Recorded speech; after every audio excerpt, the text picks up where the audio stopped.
Under the vast Texas sky, in a quiet field outside Oplin, a hulking relic of the Cold War lies hidden beneath the earth.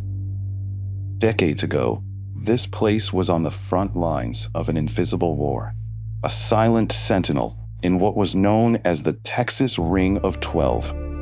Today, all is still. Only the wind and the birds trace the same skies once scanned by Air Force lookouts. Beneath our feet, encased in steel and concrete, are the echoes of an anxious era. An Atlas F intercontinental ballistic missile silo, Site S-5. In October 1962, as the Cuban Missile Crisis brought the world to the brink, this very silo stood ready for launch at a moment's notice. Back then, 12 such silos circled Dyess Air Force Base in Abilene, Texas, each armed with a nuclear-tipped Atlas missile and manned by Air Force crews on 24-hour alert. They were built starting in 1960, hardened under yards of earth and concrete to withstand nuclear attack. Their mission was deterrence, to convince the Soviet Union that any first strike would be answered in kind within mere minutes.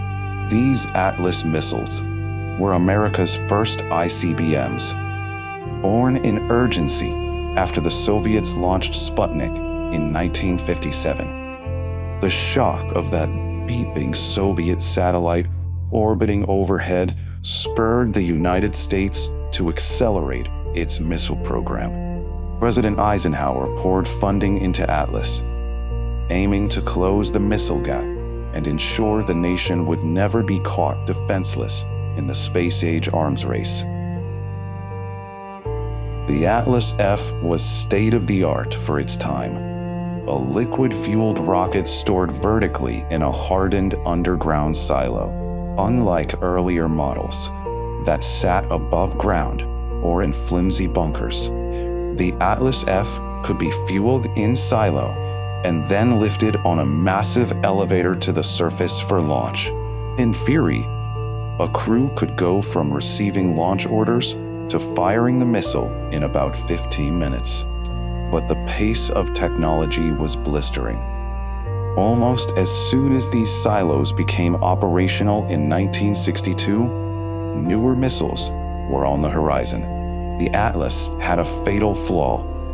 It relied on volatile liquid oxygen and a complex manpower-heavy launch system.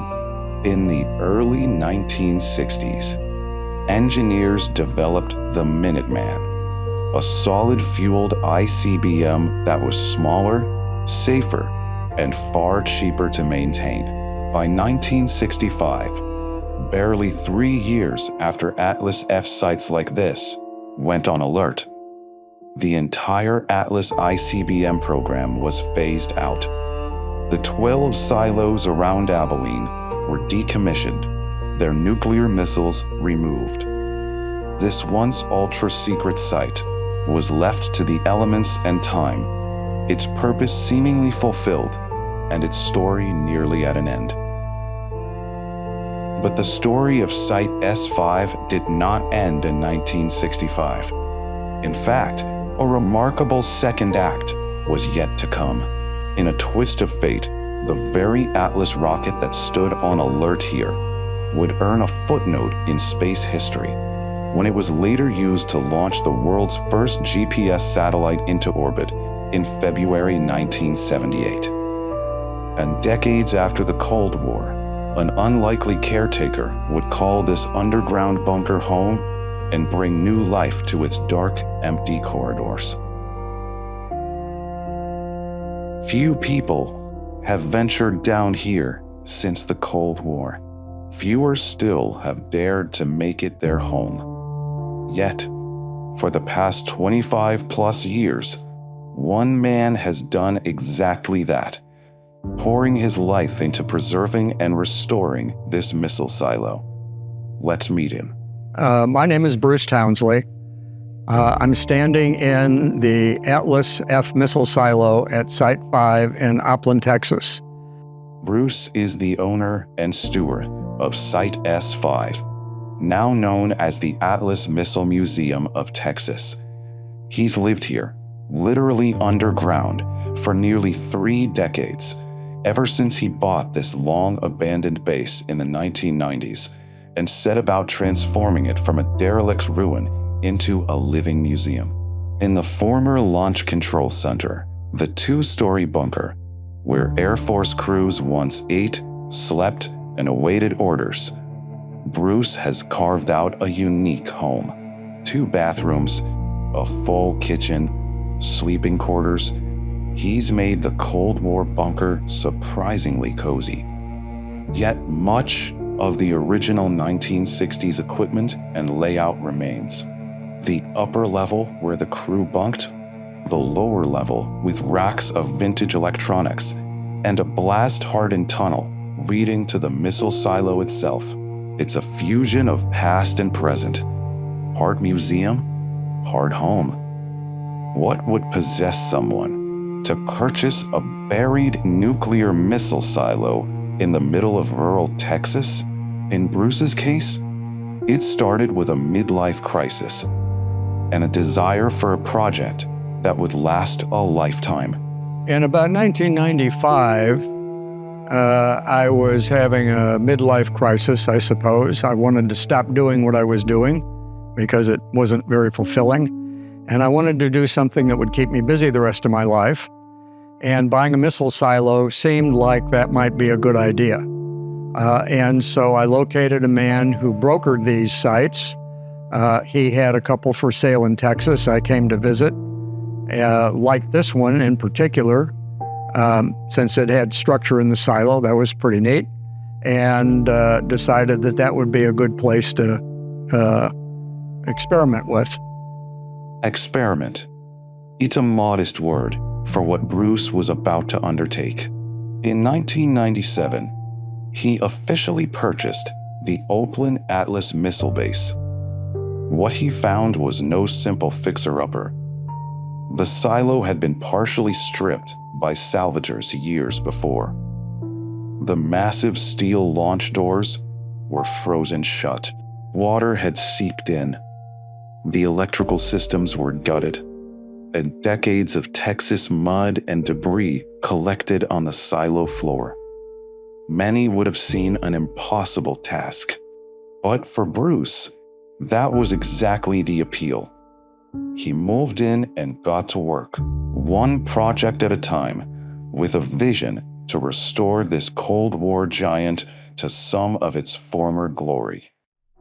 In those early years, he lived essentially in an active construction site. I never had any question about moving here. Bruce told a local news station. It was just like, yeah, you're going to do this. With stubborn resolve, and perhaps a touch of Texas tenacity, he began cleaning out and repairing what he could, transforming the Launch Control Center into livable space while planning for far bigger challenges ahead. One of Bruce's goals was not just to live in the silo, but to preserve it as a museum, to show future generations how this slice of Cold War history worked. That meant acquiring period artifacts and making the old hardware functional again when possible. In the launch control room, he installed an original Atlas F launch console, the very panels of switches and lights that crews would have used to fire the missile. With the help of a talented volunteer, Jeff Stevens, they rewired and programmed the console so that it's effectively fully functional, lighting up and running through a simulated launch sequence at the push of a button. Few things are more dramatic to visitors than seeing those vintage lights glow as if a missile were about to rise from the silo. Part of the Missile Museum project is not only rehabbing the silo as much as we can and clean it up, but to acquire as many artifacts and pieces of equipment associated with the Atlas F that we can get. We've already acquired a launch control console, which has been repurposed and is effectively fully functional. It's a pretty neat accomplishment that one of our museum people was able to do, a fellow named Jeff Stevens. He did a great job. From the smallest panel light to the 75-ton blast door of the silo, Bruce's restoration efforts range from minute details to colossal engineering challenges. By far the most daunting task was figuring out how to reopen the silo's massive concrete and steel door, which had been sealed shut since the 1960s. The silo door, over 3 feet thick and weighing as much as 150,000 pounds, was designed to protect the missile from a nuclear blast. In its operational days, hydraulic rams would slowly crank this door open, allowing the missile to be elevated to the surface.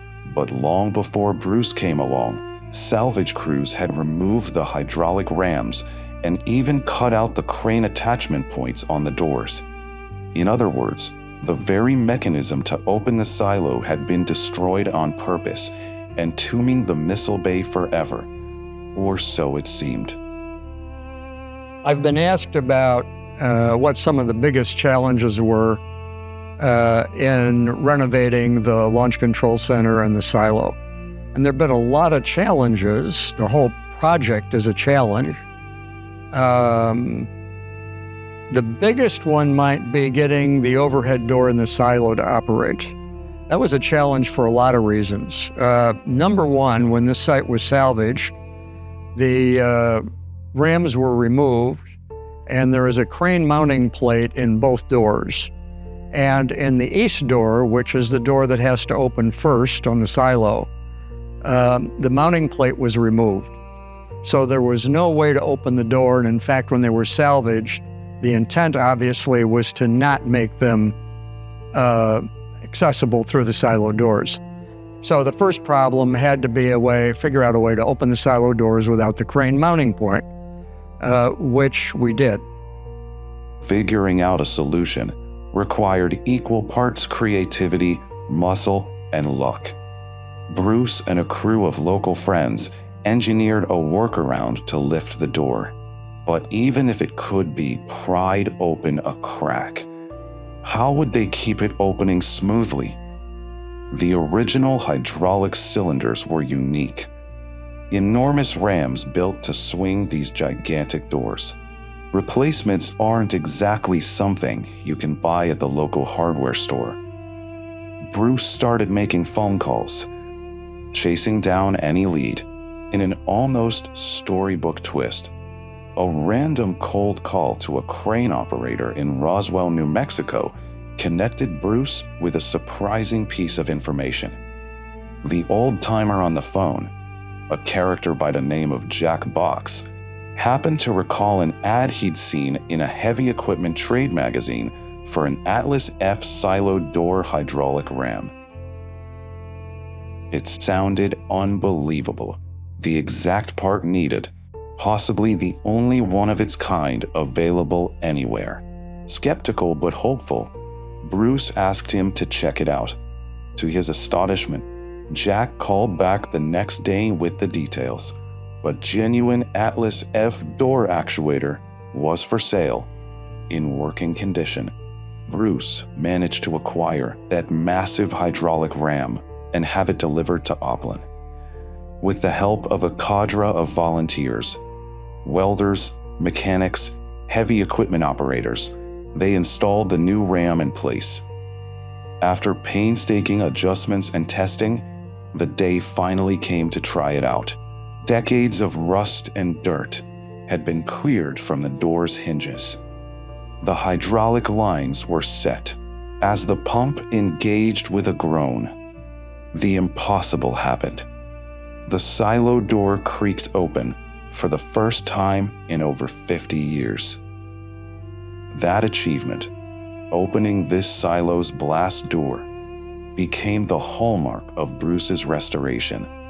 At the time, No other privately owned Atlas silo in the country had an operable door. Bruce's Site 5 was the first. Today, only one other silo in upstate New York has managed to do the same. It's a testament to what determination and ingenuity can accomplish, even decades after the engineers who built these sites have gone. Bruce likes to say that this whole project has been a series of large and small pieces of luck, just bizarre things coming together. And the silo door is a prime example of that luck. Of course, luck alone didn't open the door. It took people, skilled, passionate people, willing to donate time and sweat to help bring this Cold War giant back to life. Over the years, a tight-knit community of fellow enthusiasts and friends formed around Bruce's project.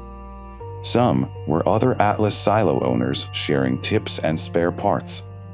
Some were local volunteers drawn by curiosity and the challenge. Others were retired military or engineers eager to lend expertise. They became an integral part of the silo story. Bruce is quick to credit them, especially a few key figures who were by his side on the biggest projects. Two of those dear friends, Dick and Wayne, have since passed on. And to credit those people who were involved, Dick and Wayne have both passed away. I miss those guys. They were fun to work with. They were smart. They taught me a lot. In Bruce's words, restoring this silo has truly been a community project. It's not just his doing, but the culmination of many helping hands, late nights, and shared dreams.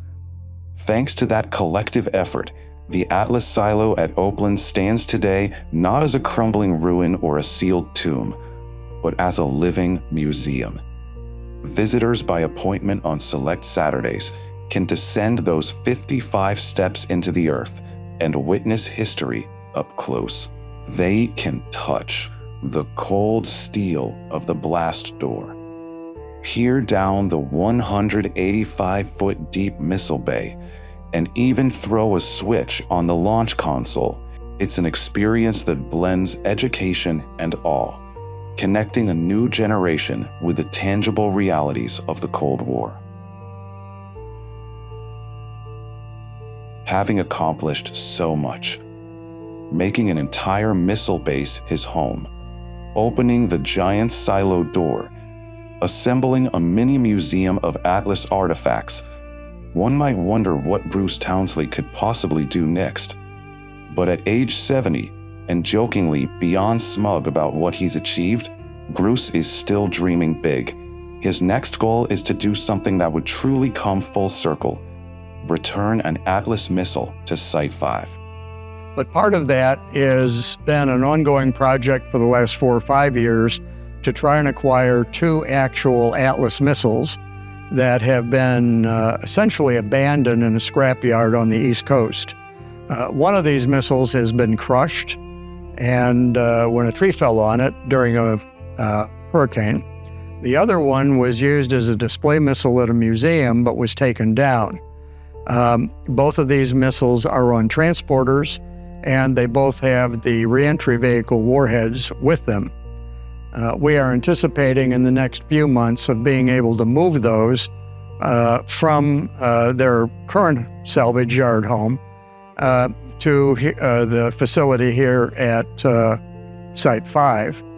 They will be put on display outside above ground, and we're hopeful that this will draw some attention and allow us to do some preservation work on the missiles themselves. They've been sitting in that yard for probably 25 or 30 years, and so they're in need of some TLC. If all goes to plan, the rusting remnants of those Atlas missiles will be transported halfway across the country and given a new home here in Oplin, perhaps becoming the centerpiece of an outdoor display above the silo that once housed their twin. It's a fitting vision, the Atlas Missile Museum, with actual Atlas rockets standing guard once more on the Texas plains, pointed at the sky not in war, but as historical monuments. Realizing this dream will not be easy. Hauling and restoring 60-foot missiles will take heavy equipment, skilled restoration, and funding. Bruce and his team know they'll need help. They're considering launching a crowdfunding effort, a GoFundMe campaign to rally fellow history buffs and preservation enthusiasts to the cause.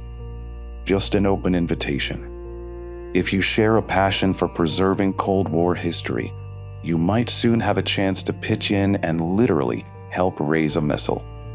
As we conclude our journey through the Atlas F silo at Site 5, it's worth reflecting on what this place represents. On one hand, it's a stark reminder of a world that once stood on the knife's edge of nuclear annihilation, a concrete and steel testament to the ingenuity and anxiety of the Cold War. On the other hand, it's a story of rebirth and hope, a decaying ruin saved from oblivion and given new purpose. Walking through these chambers, you can feel the presence of history. Not only the Air Force personnel who served here, but also the ordinary citizens who later rallied to save it. Every nut and bolt that's been cleaned and put back in place, every light bulb that flickers on in the launch console, carries with it the loving imprint of people determined to remember. Thanks to Bruce Townsley's vision and the helping hands of many, the Oplin missile silo now stands as one of the best preserved Atlas sites in the country. It's a place where past and present literally coexist, where a 1960s rotary telephone and a vintage computer console sit next to modern appliances and Bruce's Wi-Fi router. It's quirky, it's poetic, and it's profoundly inspiring. As Bruce himself humbly notes, the silo's restoration was a community project, sincerely, and its success will be shared by all who contributed. Their names and stories are now part of the living narrative of this site, a narrative that will continue to grow with each visitor who walks through the blast doors and with each new piece of history preserved here. In the end, what was once a weapon of war has become an instrument of education and connection. The Atlas missile may have been conceived to threaten destruction, but here in Oplin, its legacy has been transformed into something that brings people together. Historians, veterans, curious travelers, young students, all learning from the past to inform a better future. Beneath the Texas soil, the echoes of the Cold War have found a voice again, speaking not of fear and secrecy, but of remembrance, resilience, and hope. In a world constantly racing toward the future, places like this remind us of the power of holding on to our history. Here in Oplin, one man's midlife crisis became a mission to save a piece of our national heritage. The Atlas F missile silo, once built for Armageddon, now stands as a triumph of preservation. It's a monument to how far we've come, and to those who ensure we never forget the road we traveled. From a Cold War bunker to an unlikely home, from a mothballed rocket to a museum centerpiece, the story of Site S-5 comes full circle, proving that even the most forbidding places can find new life in the right hands. Thank you for spending this time with me, deep inside the Atlas S-5 silo. I hope the story of rusted steel reclaimed and these quiet Texas secrets gave you something to think about, and maybe a reason to visit in person. Now, stay with me for an original song written about the echo of the launch tube, every note shaped by the hush of concrete walls and the slow breath of prairie wind. If this film moved you, please tap that follow button and consider subscribing. Your support is what turns the next forgotten landmark into the next story worth telling. Echoes sleep in halls of steel. Dust remembers how fear would feel.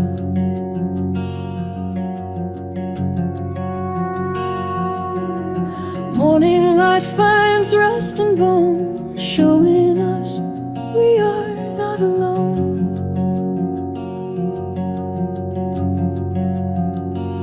I hear forgotten voices humming soft and low. Every bolt and cable still has a tale to show.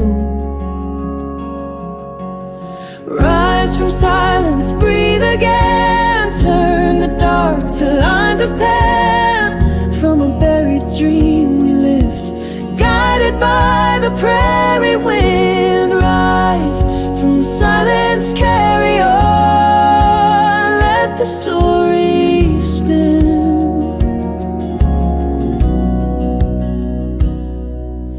Footsteps ring where crews once prayed. Countdown clocks and plans they made.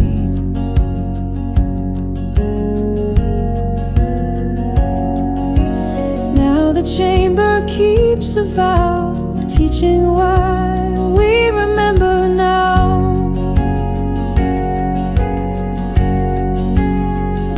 I feel the pulse returning through this empty space. Hope and caution dancing in a single grace. Rise from silence, breathe again. Turn the dark to lines of pen. From a buried dream we lift, guided by the prairie wind. Rise from silence, carry on. Let the story spin.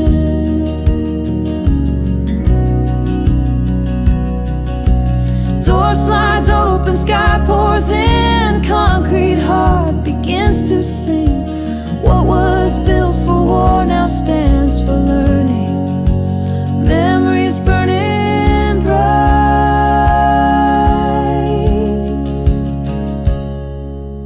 Rise from silence, breathe again. Turn the dark to lines of pen. From a buried dream we lift, guided by